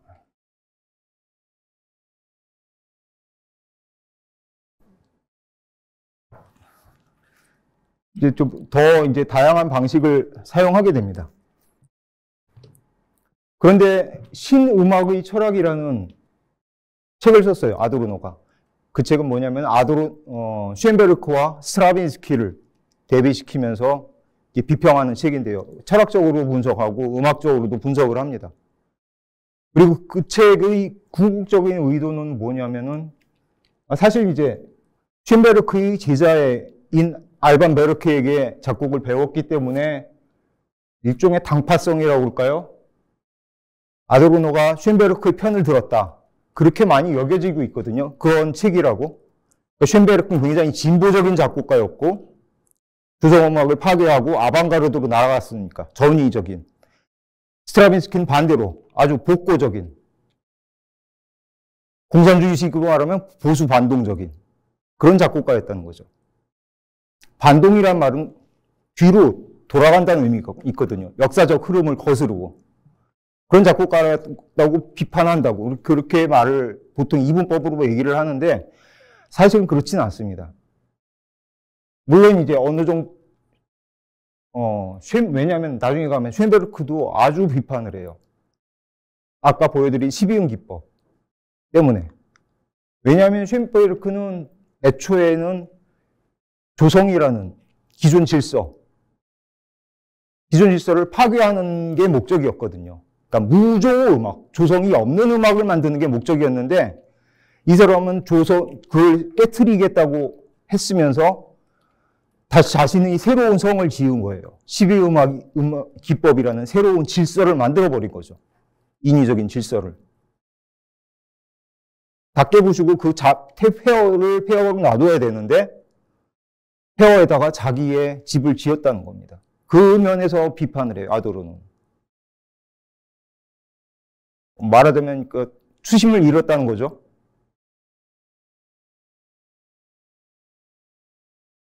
그리고 스트라빈스키에게서도 이제 나름 진보적인 면은 물론 본인입니다. 보수적인 그 쇤베르크에 비해서는 굉장히 관습적인, 그리고 심지어는 아주 옛 음악을 갖다 쓰기도 했거든요. 옛 형식을 갖다 쓰기도 하고. 근데 쇤베르크도 마찬가지였어요, 사실은. 쇤베르크는 저렇게 불안한 덩어리들에 의존을 했기 때문에, 재료가 불안했기 때문에 뭔가 작품을 안정화시켜줄 다른 장치가 필요했던 거예요. 이깨무에 이어서 으뜸음화음이 나오듯이, 그게 음악을 안정시켰듯이. 이제 쇤베르크에겐 그런 장치가 없잖아요. 근데 음악이 그럼 계속 불안해져요. 사상 누각이 돼버리는 거죠. 뭔가는 이것을 안정되게 붙잡아줄 장치가 필요한 거죠. 어디서 찾았냐면 그것을 아주 옛날 음악, 바로크 이전의 르네상스 음악의 형식에서 찾았습니다. 형식 틀에서. 그래서 그때 음악을 많이 연구하고서 거기서 형식을, 구조를 가져와요. 그러니까 안에 들리는 소리, 그러니까 말하자면은 그 안에 있는 사람은 지금 사람인데, 오늘날의 사람인데, 집은 아주 옛날 초가집을 갖다 놓은 거죠. 그런 셈이 된 거예요. 그런데 들어서는 몰라요, 사실. 알기가 쉽지가 않죠. 근데 분석을 해보면 그렇다는 겁니다. 그걸 가지고 이제 신랄하게 비판을 합니다. 이 사람 역시 퇴행적인 면이 있었으니까요. 그런데 그래도 여기에 어떻게 보면은 우리가 배워야 될 점이 하나 있습니다. 조성음악에서는 이 음들에 다 위계가 있었잖아요. 수직관계죠. 1등, 그러니까 뭐 대장이 있고, 뭐 중간 대장이 있고, 졸병들이 있고, 그런 셈이 되는 거예요. 사회 위계처럼. 음들에게도 위계가 있는 거죠. 제가 이 위계의 얘기를 굳이 드리는 이유는 이 신음학이란, 의철학이라는 책을 아도르노가 썼을 때는 의도한 바가 뭐였냐면, 계몽의 변증법이라는 책에 대해서 이전 강의에서 들어보셨나요? 혹시 어떤 책이라고 알고 계세요?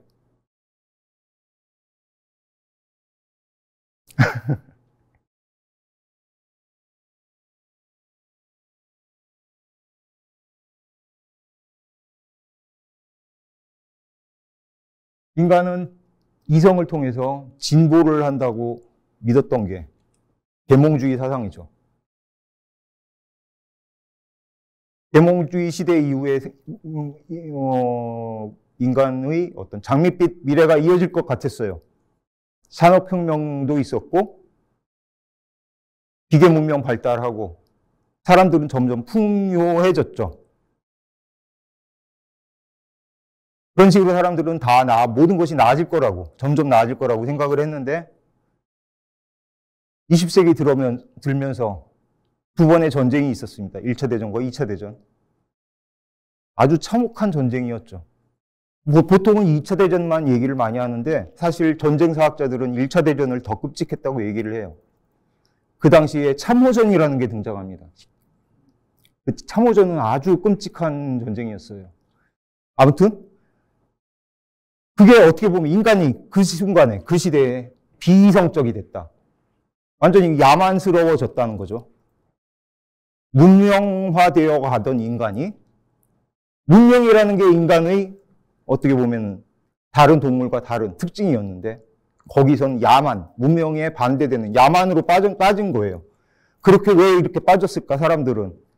그걸 반성하려고 했는데 계몽의 변증법이라는 책에서 아도르노와 아도르노의 그 친구 같이 했던 그 책 공저했던 호르크하이머는 무슨 얘기를 하려고 하냐면 인간을 진보시켰던 바로 이성 때문에 그런 전쟁이 일어났다는 거예요. 아우슈비츠도 일어났고요. 인간은 그 지성 때문에 발전을 했지만 바로 그 지성 때문에 몰락을 할 수밖에 없다는 거죠. 이것은 우리가 한순간 돌아가지고 한순간 미쳐서 그 시대가 야만의 시대가 왔더라. 한순간. 그렇게 말하는 것보다 훨씬 비극적이에요. 왜냐하면 이건 운명적이라고 얘기하는 거기 때문에요. 칼로 흥한 자 칼로 망하리라. 똑같은 거죠. 지성이라는 것이, 이성이라는 것이, 사고라는 것이 인간답게 만들어주는 거라고 생각을 했는데, 그리고 그것이 세상을 진부시켜주는 거라고 생각을 했는데, 바로 그것 때문에 인간은 파멸하게 될 것이다. 얘기하는 거니까요. 그래서 그 책을 사람들은 20세기에 가장 어두운 책이다. 가장 우울한 책이다. 그렇게 불렀죠. 신음악의 철학에서 이 쇤베르크와 스트라빈스키 얘기를 하면서 그러면 거기에서 우리는 빠져나갈 구멍이 도대체 없을까요? 인간은 다 그렇게 멸망하고 자본주의에서 모든 것이 다 산업화되고 상업화되고 모든 것이 돈에 팔려나가는 세상. 전쟁 이후엔 그렇게 되어버렸으니까 그거까지도 분석을 하죠. 아도르노는. 문화산업이라는 것을 아주 거기에 천착을 많이 합니다. 아마 들으셨을 거예요. 이전에 미학 강의에서도. 모든 것이 상품이 돼요. 팔려나가죠. 내가 팔리기 위해 노력하죠. 심지어 나 자신이 상품성을 알리려고. 날 고용해 주세요. 그건 날 사주세요라는 얘기거든요.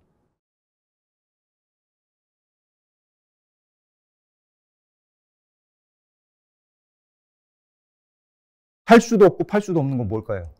거기에서 사람들이 뭐에 희망을 걸었을까요? 어떤 고결한, 순수 무잡한 영역? 사람들이 차라리 거기서 기대를 건 건 예술이거든요. 거기다 상업예술이 아닌 이런 예술. 상업성 절대로 없을 것 같죠. 돈 내고 듣겠어요, 이거?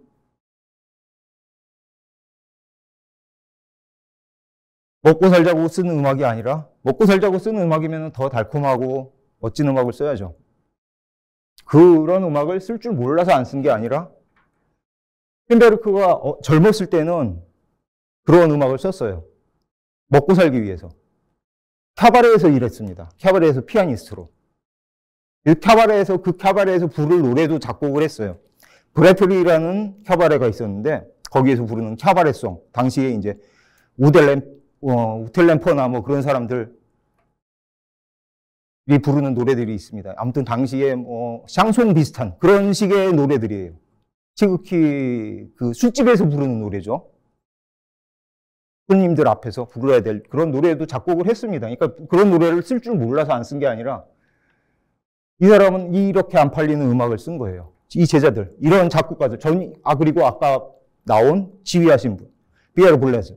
이분도 50년대에 아주 그땐 젊었었죠. 당시 아방가르드의 아주 3인방 중에 하나였거든요. 그분은 주로 이제 어떤 기법을 썼냐면은 우연성 음악이라는 거 많이 들어오셨죠. 사실 우연성이라는 게 우연하다는 거하고는 좀 거리가 멀어요. 영어로 알레아토릭이거든요. 알레아토릭에서 알레아가 무슨 뜻이냐면 라틴어로 원래 주사위란 뜻이에요. 그러니까 우연한 게 아니라 주사위 기법이에요. 악보를 1번부터 6번까지 딱 만들어요. 주사위를 굴려서, 그러니까 1페이지부터 6페이지까지 있다고 그러면은 1페이지부터 6페이지까지 순서대로 연주를 해도 되지만 주사위를 굴려서 수가 나올 거 아니에요? 그러면은 그 주사위에 나온 수의 페이지만을 순서대로 연주를 하는 겁니다. 인위적으로. 그러니까 무작위가 되는 거죠.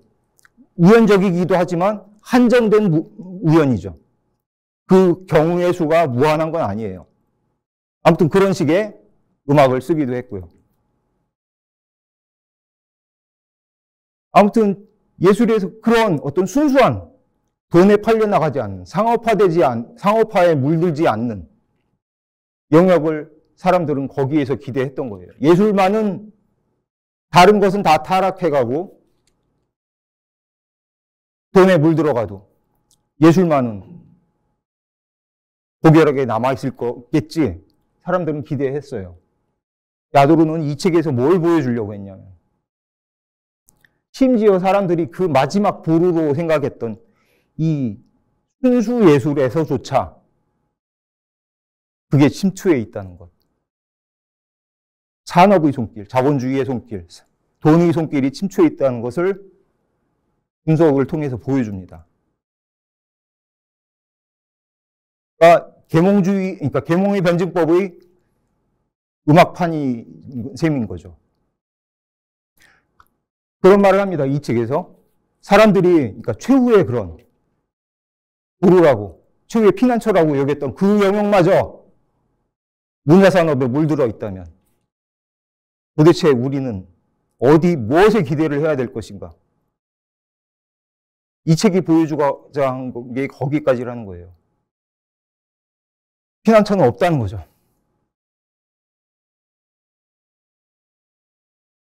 끝까지 내몰아요. 아도르는.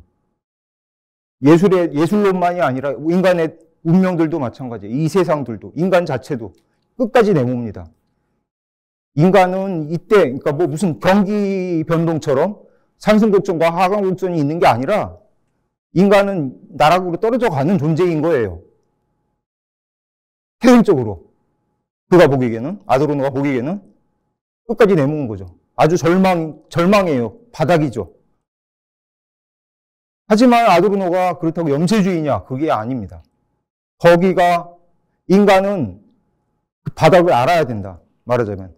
우리는 그 돌이 없는, 피난처 없는 존재라는 걸 알아야 된다. 하지만 그게 염세주의라고 빠져서, 그러면 우리는 다 포기할까?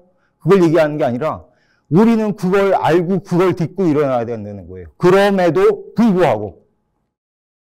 아도르노에게 가장 중요한 말이 그거죠. 그럼에도 불구하고. 우리에게 남아있는 거 아무것도 없음에도 불구하고 우리는 일어나야 하고, 바로 그 절망에서 희망을 찾아야 된다는 거예요. 그런 식의 얘기를 합니다. 그러니까 보통은 일종의 그 방어기제라고 말하기를 하기도 하고 회피를 하겠죠. 많은 사람들은. 그게 만약 진실이고 진리라고 치면 인간의 그 비극이라는 것이 또 한 번 어떤 전쟁이 일어나서 인간을 완전히 멸망시킬 수도 있다는 것이 필연이라고 한다면 절망이죠. 시간 문제일 뿐. 하지만 우리는 그래도 희망을 가져야 된다. 파국만은 막아야 된다. 어떻게든. 그것은 어떤 영역이 예술의 영역이 됐건 뭐 음악의 영역이 됐건 미술의 영역이 됐건 아니면 철학의 영역이 됐건 그 영역 자체가 고귀하고 순수해서가 아니라 모든 영역이 그렇게 다 물들어갈 수 있으니까 우린 모든 영역에서 눈 똑바로 뜨고 바닥까지 왔다고 생각하고 일어나야 된다는 거예요. 그러니까 어떻게 보면 극도의 강함을 요구를 하는 거죠. 그럴 수 있는 사람이 사실 몇이나 될 수 있지는 모르겠지만 제가 보기에는 그렇지만 뭐라고 그럴까 그런 의미에서 아도르노 철학책을 읽으면서 저는 울어본 게 처음이었어요. 아도르노 책을 읽으면 진짜 이건 완전히 바닥이구나. 비극이구나. 난 이미 바닥에 있다고 생각했는데 이 사람은 더 바닥을 보여주는구나. 생각했는데 이 사람은 그걸 발판 삼아서 희망을 가져야 된대요. 지푸라기라도 있으면 우린 그거 잡아야 된대요. 지푸라기 다음에 뭐가 있을지 모르겠지만 우리에게 일단 지푸라기라도 있으면 지푸라기라도 잡아야 된다는 거예요. 그런 식으로 우리는 한 발 한 발 더듬더듬 거리면서 나아가야 된다는 거예요. 그런 얘기를 합니다. 이 사람의 철학 전반에 걸쳐서 관통하고 있는 메시지는 그거입니다. 예술에 관한 이야기도 마찬가지고요. 어떻게 보면 일종의 휴머니스트라고 볼 수 있어요. 그런 어떤 전체적인 아도르노의 사상이 이러한 음악에서 사실 시작됐다는 거죠. 그게 저는 중요하다고 봅니다. 이런 다른 음악들이 많이 있었지만, 예. 이런 거 다 설명해 드리기 전에 이제 시간은 다 간 것 같습니다. 하지만 중요한 얘기는 제가 다 해드린 것 같습니다. 아도르노에게 미학이라는 건 그저 예술에 대한 어떤 호사가적인 분석, 감상, 뭐 비평 그런 게 아니에요. 이건 철저히 세계관, 우리 세상에 대한 이야기입니다. 음악을 통해서 세상에 대해서 이야기하는 거예요. 제가 아도르노의 음악미학 말씀드릴 것은 여기까지였습니다. 감사합니다. 혹시 질문이 있으시면 해주세요.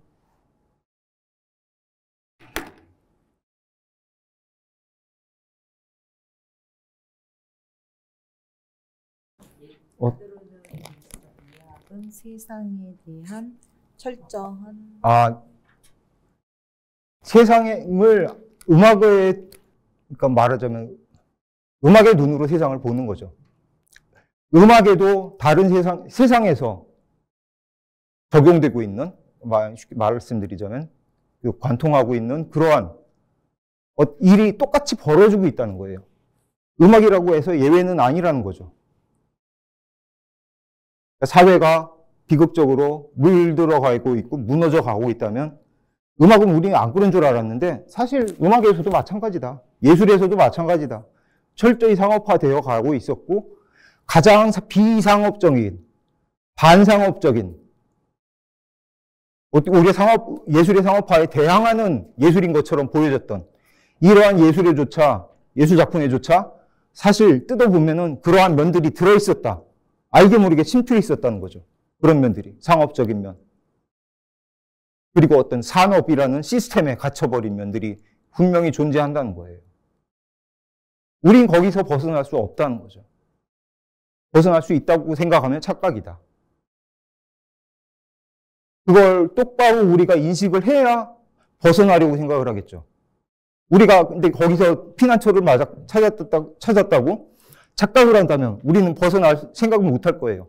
동물원에 들어앉아 있으면서 그게 내가 갇혀있는 감옥이라는 거를 모르는 호랑이나 똑같은 거죠.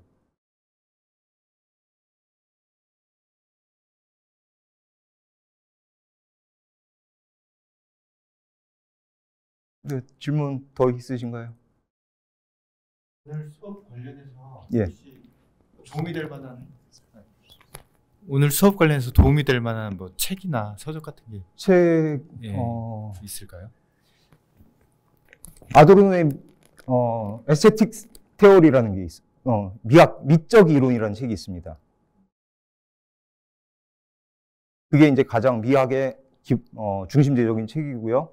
음악에 관한 책은 신음악의 철학이 번역이 돼 있어요. 그리고 베토벤에 관해서 쓴 말년의 미완성 초고를 모아놓은 그런 책도 있고요. 아도르노가 말러에 관해서 쓴 책을 제가 번역해서 10여 년 전에 냈었는데 지금은 아쉽게도 절판이 돼버렸습니다. 그래서 지금 아마 구하시기 힘들 거예요. 저도 이제 재출판하려고 여러모로 애쓰고 있었는데 여의치는 않네요. 아도르노의 말러론이 굉장히 지금 현재의 어떤 말러에 대한 연구, 음악학 분야에서도 연구에도 굉장히 지대한 영향을 주었거든요. 그러니까 아주 중요한 책입니다, 사실. 그 음악계에서도.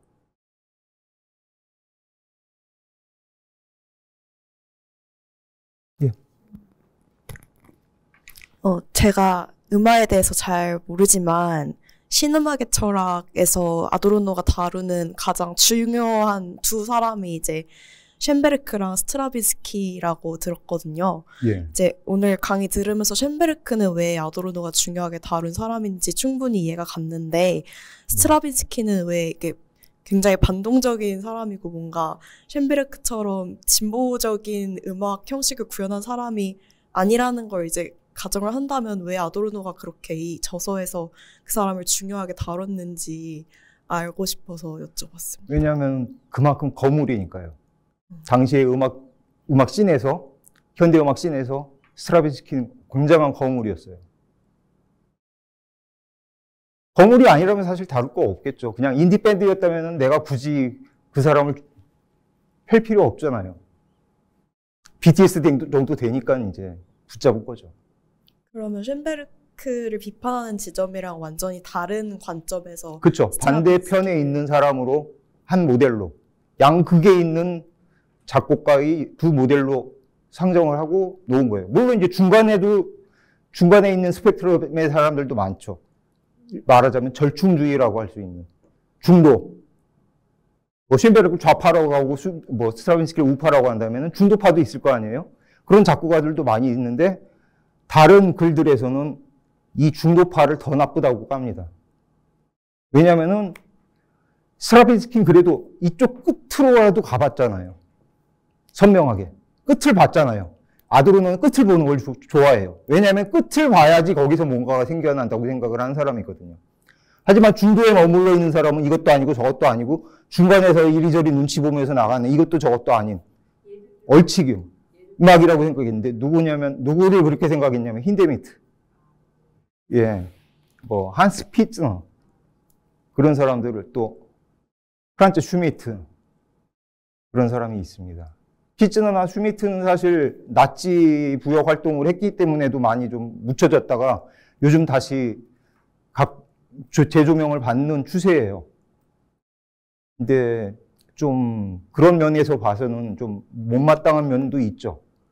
근데 아도르노는 그런 것과는 무관하게 순전히 음악적으로 그러니까 말하자면은 절충주의 음악, 타협한 음악이라는 거죠. 세상과 타협한 음악. 더 오히려 그 중간에 있는 음악들이 가장 타협한 음악이라고 생각을 하는 겁니다. 자본주의 시대에서 그냥 자신의 그런 신념으로 안 팔릴 음악, 그 자신의 그 끝까지 가보자 하는 그런 음악을 하면서 어떻게 살 수 있어요?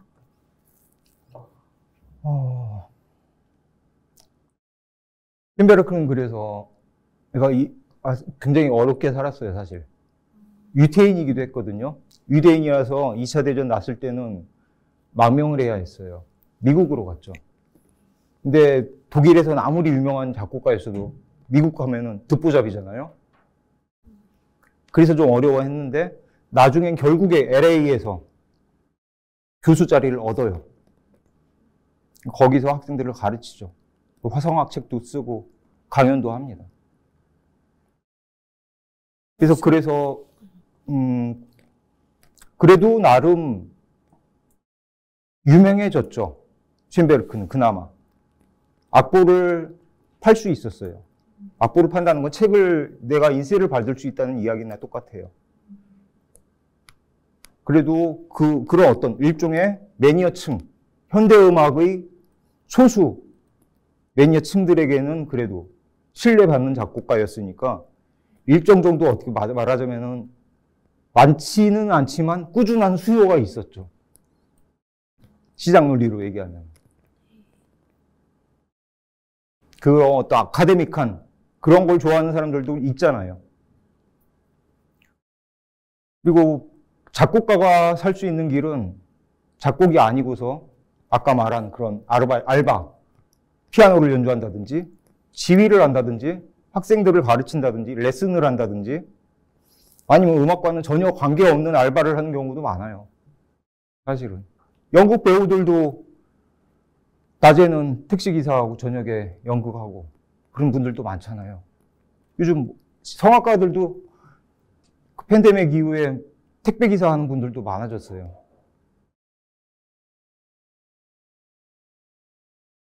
예. 네. 네, 감사합니다.